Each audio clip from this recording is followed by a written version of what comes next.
அவங்கதான் சார் மேக்ஸ்ல வந்து சென்டர் வாங்கணும். அடிஷனலா மேக்ஸ் டீச்சர் யாரு?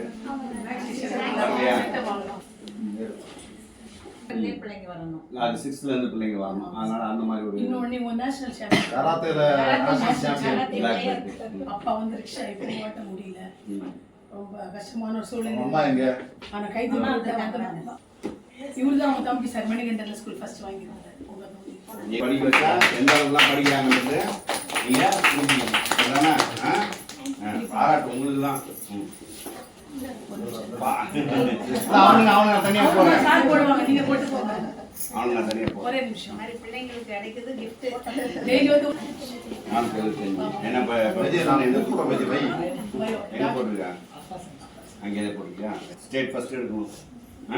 ப்ளஸ் 2 முடிக்கும் போது ஸ்டேட் ஃபர்ஸ்ட் வந்துடணும். வந்து பார்க்கணும் சார், வந்து பார்க்கணும். இல்லை நான் வந்து பார்த்துருவேன். நீ எவ்வளோ மார்க் மார்க் எந்த காலேஜ் போ? இன்ஜினியரிங் எத்திராஜ் போட்டிருக்கியா? College seat கொடுத்துட்டாங்கல்ல.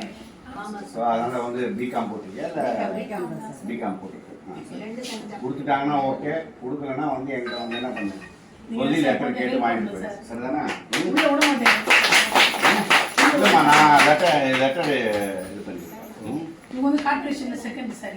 இல்லை அவனுக்கு கண்டிப்பாக கொடுத்துருவாங்க. கொடுக்கலைன்னா நேராக வாங்க. நான் பிரின்சிபால்கிட்ட பேசிட்டு உங்களை கூப்பிட்டு போய் சேர்க்குற வரைக்கும் என் பொறுப்பு. சரிதானே? வணக்கம்மா. உங்களுக்கு தான் நன்றி சொல்லணும். இவ ஸ்கூல் செகண்ட் 570 எந்த காலேஜ்? 3 போட்டிருக்க. உனக்கு எங்கே வேணும்? குயின் மேரிஸில் வேணும். குயின் மேரிஸில் உனக்கு கொடுத்து ஆட்டோமேட்டிக்காக வந்துருச்சுன்னா பரவாயில்ல. வரலைன்னா நாளைக்கு வந்து என்ன பண்ண என்கிட்ட வந்து லெட்டர் வாங்கிட்டு போ. நான் பிரின்சிபால்கிட்ட நான் பேசுகிறேன். நீங்கள் அவங்க அம்மாவா? யார் சீட்டு கிடைக்கலனாலும் என்கிட்ட வந்துடுங்க. சீட்டு வாங்கி உங்களுக்கு அட்மிஷன் போடுற வரைக்கும் என் பொறுப்பு. சரிதானா? உங்களுக்கு இல்லை, உங்கள் ஃப்ரெண்ட்ஸ் யார் +2 அந்த செட்டு யார் முடிச்சிருக்காங்களோ எந்த காலேஜ்லையாவது உங்களுக்கு கூட படித்த பசங்களுக்கு நீங்கள் செய்ய வேண்டியது என்னென்னா, உங்களுக்கு கூட படித்தவங்க யாருக்கு காலேஜில் சீட் கிடைக்கல அவங்களாம் இங்கே வர சொல்லுங்கள். அவங்களுக்கெல்லாம் கூட சீட்டு வாங்கிக்கணும். மார்க் முன்னே கம்மி ஜாஸ்தி இருந்தால் கூட பரவாயில்ல. சரிதானா?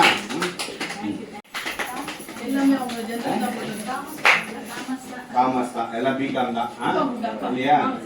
வாங்க வாங்க வாங்க. மிக சிறந்த மார்க் எடுக்க வச்சதுக்கு உங்களுக்கு இது ஒரு பெரிய சாதனைமா. நீங்கள் பண்ணிருக்கலாம் சாதாரண சாதனை இல்லை, மிகப்பெரிய சாதனை. உங்களுக்கு எல்லாமே தினமலர்ல ஃபர்ஸ்ட் பேஜ்ல வந்தாங்க. இந்தியன் எக்ஸ்பிரஸ்ல எவ்வளோ மார்க் எடுத்தேன்? 488. இன்னும் கார்ப்பரேஷன்ல செகண்ட். அடுத்த தடவை என்ன பண்ணிடணும்? நீ தான் என்ன வரணும்? ஃபர்ஸ்டா இருக்கணும். ஸ்டேட் ஃபர்ஸ்ட் இருக்கணும். கார்ப்பரேஷன் லெவல்ல செகண்ட் மார்க்கா? ஆமா. +2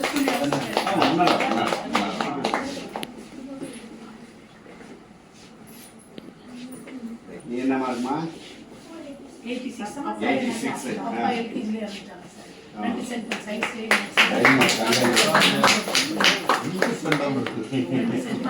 அம்மா வெளியே போயிருக்காங்களா? அவங்க அம்மா கிட்ட என்ன நல்லா படிச்சு நீங்க 2 பேரும் போட்டி போட்டு படிக்கணும். யாரு 488 486 என்ன பண்ணணும்? இதே இதுல ஃப்ரெண்ட்ஸா என்ன பண்ணணும்? நல்லா காம்படிட்டிவா படிச்சு 2 பேரும் அச்சீவ் பண்ணணும். சரிதானா? 480 வெரி குட். ஒரே ஸ்கூல்ல 3 பேர் ஸ்ட்ராங் மார்க். ஆமா அடுத்த 78. ஆட்டோ அப்பா வாங்க சார் வாங்க. ரெண்டு பேர் அம்மா ஒரு சாலை கொடுத்தா அம்மாவுடைய பங்குகளை பார்த்து அப்பா விட்டு போட்டு அப்பா ஃபீஸ் கட்டுறதோட அப்பா விட்டுருவாரு. அம்மா தான் கிட்ட வந்து பார்த்து ஆமா ஃபுல்லாக வந்து பிள்ளைங்களை என்ன பண்ணுங்க 2 டிகிரி முடிக்கிற வரைக்கும் என்ன டைவர்ஷன் பண்ணவே கூடாது. 2 டிகிரி முடிக்கிற வரைக்கும் இருக்கிற பெண் பிள்ளைங்க எல்லாரும் சொல்றேன் 2 டிகிரி முடிக்கிற வரைக்கும் என்ன பண்ணக்கூடாது, யார் என்ன சொன்னாலும் டைவர்ஷன் ஆகவே கூடாது. உங்க குரூப்ல உங்களுக்கு கண்டிப்பா சீட் வாங்கி தரேன். உங்கள யாருக்காவது கிடைக்கல அப்படின்னா நீங்க வந்து என்னை பாருங்க. அதுக்கு அடுத்து உங்க வகுப்புல இருக்கிற +2 முடிச்ச பொண்ணுங்க சில பேருக்கு என்ன கிடைக்காம இருக்கும், காலேஜில் சீட்டு கிடைக்காம இருக்கும், புரியுதா? ஆனால் பிகாமே கிடைக்குன்னு சொல்ல முடியாது. அவங்க ஏற்ற மார்க்குக்கு ஏற்ற மாதிரி தான் கிடைக்கும்.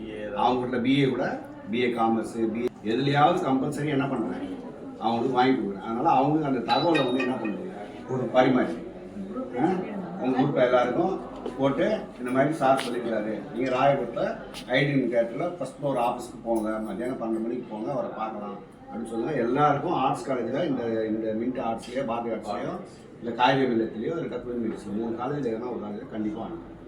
எல்லாருமே வாங்கி சரி தானே. 3 பேர் என்ன பண்ணணும், நல்லா ஈக்குவலாக ஓடணும். இதே மாதிரி ஆயிரக்கணக்கான பேர் இருக்காங்க. ஆனால் நீங்கள் 3 பேர் என்ன பண்ணணும், அடுத்த தடவை 600க்கு 596 587 அந்த ரேஞ்சுக்கு என்ன பண்ணணும்.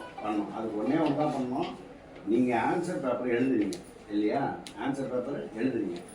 உங்களுக்கு வந்து பாடத்தை திருத்தி ஆசிரியர் வந்து என்ன பண்ணுறாங்க, உங்களுக்கு வந்து 93 மார்க்கு 92 மார்க்குன்னு போடுறாங்க. இப்போ ஏன் வந்து 92 மார்க் போட்டாங்க, ஒவ்வொரு மார்க்கு ஒவ்வொரு கொஸ்டினில் ஏன் குறைச்சாங்க அப்படின்னு அவங்கக்கிட்ட எடுத்துகிட்டு போய் ஆசிரியர்கிட்ட கேட்கணும். கேட்டால் அவங்க சொல்லுவாங்க, இந்த 5 பாயிண்ட் எழுதிக்கணும், நீ ஆனால் 4 பாயிண்ட் தான் ஃபில் பண்ணியிருக்க, அதனால தான் 1 மார்க் நான் குறைச்சிருக்கேன். அப்போ அதை என்ன பண்ணணும்னா ரெக்டிஃபை பண்ணி எழுதி பார்க்கணும். How to improve. ஒவ்வொரு 570லேருந்து 600 ஆகிறதுக்கான வழி என்னன்னா இதுதான். எது முதல் டெஸ்ட்டிலேருந்து எழுதின பேப்பரில் குறைஞ்ச மார்க் எத்தனையோ அது ஏன் குறைஞ்சது எதுக்கு குறைஞ்சதுன்றத என்ன பண்ணிக்கணும், அனலைஸ் பண்ணி அதை எழுதி பார்க்கணும். சென்டம் வாங்குறவங்களுக்கான மெத்தட் அதுதான். அப்படிதான் நம்ம என்ன பண்ண முடியும், சென்டம் வாங்குறதுனா அதுதான் மெத்தட். சென்டம் வாங்குறதுக்கான ஒரே மெத்தட் வந்து நம்ம எழுதின எக்ஸாம் பேப்பரை என்ன பண்ணணும், நம்ம எங்கே குறைவானோம், 1 மார்க் எங்கே குறைவாச்சு ஆசிரியர்கிட்ட கேட்கணும்.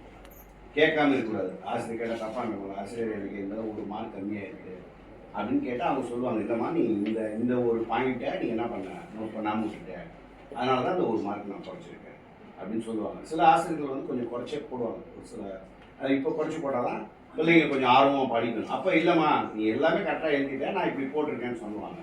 சொல்லுங்களா, இல்லை கூடுதலாக நான் என்ன பாயிண்ட் எழுதணுன்றதை அவங்கள்ட்ட கேட்கணும். அப்படி பண்ணிங்கன்னா நீங்களாம் என்ன ஆகிடலாம், இந்த பாயிண்ட் இப்போ நான் சொன்ன பாயிண்ட் வந்து the most valuable point in your life மைண்டில் வச்சுக்கோங்க.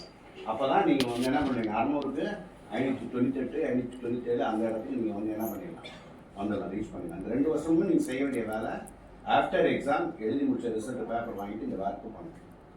ஓகேங்களா. டீச்சரும் என்ன பண்ணணும், இந்த மாதிரி பிள்ளைங்களை தனியாக செப்பரேட்டாக எடுத்து அவங்களுக்கு வந்து தேவையான எக்ஸ்ட்ரா என்ன பண்ண முடியும் அப்படின்றது அதை இது பண்ணணும். சரிதானா. நான் ஸ்கூலுக்கு இன்னும் how to improve your self அப்படின்றத நான் என்ன பண்ணுறேன், கைட் பண்ணுறேன். சரிதானா. நீ அவங்க கூட you are also one of the competitor இல்லையா. எல்லாரும்